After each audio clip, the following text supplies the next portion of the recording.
এটা গত ফেরেন নাই, কেন তো ফেরেন নাই?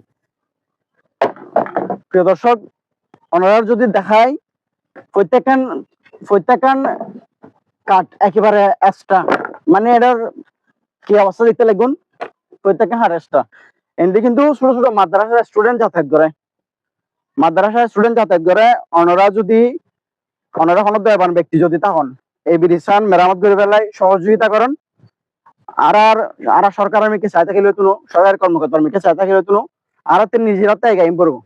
তো ওনারা যদি এই ব্রিজ মেরামত করে ফেলায়, যদি আর যদি সহযোগিতা করেন, তাহলে ওনারা অর্থায়নের মাধ্যমে আর এই ব্রিজখানের কিছু খাত মোটামুটি যাতায়াতের ব্যবস্থা এখন করে দিলে হবো। এখন ইন্ডিয়া স্টুডেন্ট দেখতে লাগবে, মাদ্রাসার স্টুডেন্ট মোটামুটি যাতায়াতের ব্যবস্থা করে ফেলায়, কিছু খাটের প্রয়োজন, যদি ওনারা যদি সহযোগিতা করেন, তাহলে আর এনারা কি মেরামত করে দিন ইনশাল্লাহ।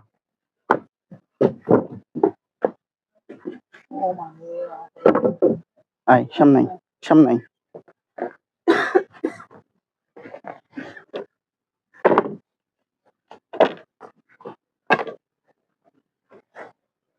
আর সামনে আয়, দেখা না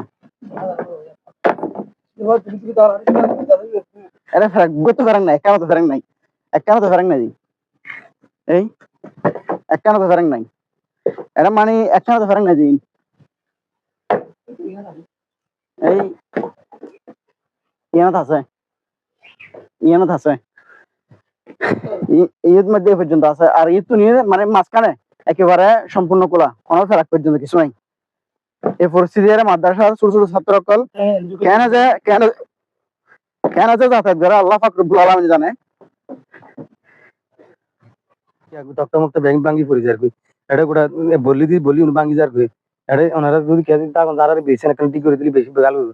এটা মাদ্রাসার স্টুডেন্ট মার্ক বসা আনতে পারে, আর জানতে পারে বহুত কষ্ট করে আর এই ব্রিজেন ওনারা যদি পারেন কে আর ব্রিজেন ঠিক করে দেন, দূর বেশি সব পাইবেন, ইংলিশ সব রাখাম আর বহুত বার ঠিক করছে, কোনো হিসাব নাই।